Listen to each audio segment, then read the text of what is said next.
ബീഹാർ നിയമസഭയിലേക്കുള്ള ആദ്യഘട്ട തിരഞ്ഞെടുപ്പിൽ കനത്ത പോളിംഗ് രേഖപ്പെടുത്തുന്നു. ഇതുവരെ 42.31% പേരാണ് വോട്ട് ചെയ്തത്. 121 സീറ്റിലേക്കുള്ള വോട്ടെടുപ്പാണ് ഇന്ന് നടക്കുന്നത്.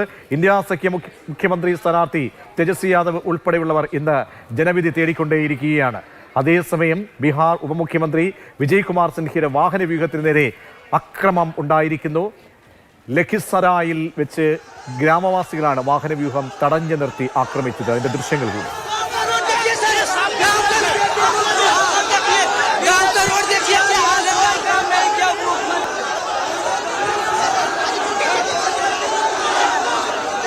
പി ബാലഗോപാൽ ചേരുന്നുണ്ട് പട്നയിൽ നിന്നും. ബാലു, നഗര ഗ്രാമ വ്യത്യാസങ്ങളൊക്കെ നോക്കുമ്പോൾ ഏറ്റവും മികച്ച പോളിംഗിലേക്കാണോ പോകുന്നത്? ഒപ്പം ആക്രമണവുമായി അനിഷ്ട സംഭവങ്ങൾ സംബന്ധിച്ച് എന്തൊക്കെ കാര്യങ്ങൾ റിപ്പോർട്ട് ചെയ്യപ്പെടുന്നു? ഉപമുഖ്യമന്ത്രി വാഹന വ്യൂഹത്തിന് നേരെ എന്തുകൊണ്ട് ആക്രമണം ഉണ്ടായി? പ്രതീക്ഷ, ഇന്ന് ഉച്ച 1 മണി വരെയുള്ള കണക്കുകളാണ്, ഔദ്യോഗിക കണക്കുകളാണ് ഇതുവരെ പുറത്തു വന്നിട്ടുള്ളത്.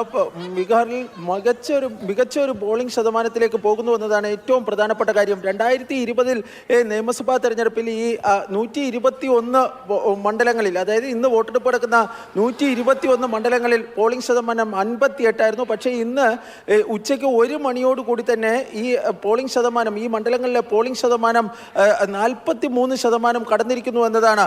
5 ജില്ലകളിൽ കനത്ത പോളിംഗ് ആണ് രേഖപ്പെടുത്തിയിരിക്കുന്നത്. ബെഗുസരായ്, അതുപോലെ ലഖിസരായ്, മധേപുര, ഗോപാൽഗഞ്ച് തുടങ്ങിയ പ്രദേശങ്ങളിലാണ് ഏറ്റവും കൂടുതൽ വോട്ട് രേഖപ്പെടുത്തിയിട്ടുള്ളത്. 46% പോളിംഗ് ആണ് ഈ മേഖലകളിൽ രേഖപ്പെടുത്തിയിരിക്കുന്നത്.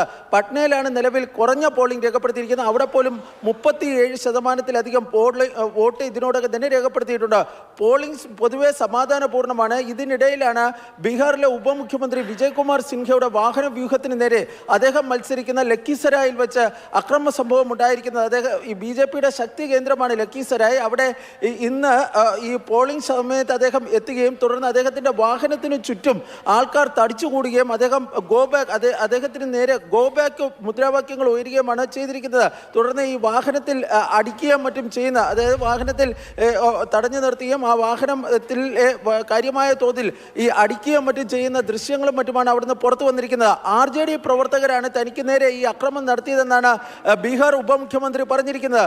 ഗോപാൽഗഞ്ചിലും അതുപോലെ തന്നെ ഈ തേജസ്വി യാദവ് മത്സരിക്കുന്ന രാഘവ്പൂരിലും ചില നേരിയ സംഘർഷങ്ങൾ ഉണ്ടായിട്ടുണ്ട്. ഇതല്ലാതെ കാര്യമായ സംഘർഷങ്ങളൊന്നും തന്നെ ഒരു ഭാഗത്ത് നിന്ന് റിപ്പോർട്ട് ചെയ്തിട്ടില്ല. ഏതായാലും സമാധാനപൂർണ്ണമായ രീതിയിലാണ് തെരഞ്ഞെടുപ്പ് മുന്നോട്ട് പോകുന്നത്.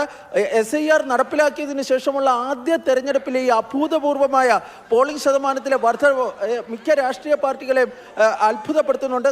നേരത്തെയൊക്കെ രാഷ്ട്രീയ നേതാക്കളൊക്കെ പറഞ്ഞിരുന്നത് പോളിംഗ് ശതമാനം ഏതാണ്ട് 62-63. പട്നയിൽ നിന്നും വിശദാംശങ്ങൾ നൽകിയത്. അങ്ങനെ ബീഹാർ ആദ്യഘട്ടത്തിൽ ജനവിധി രേഖപ്പെടുത്തുമ്പോൾ മികച്ച പോളിംഗ് ശതമാനമാണ് കാണാൻ കഴിയുന്നത്. തേജസ്വി അടക്കം ഈ ദിവസം ജനവിധി തേടുന്നവരിൽ പ്രമുഖരാണ്.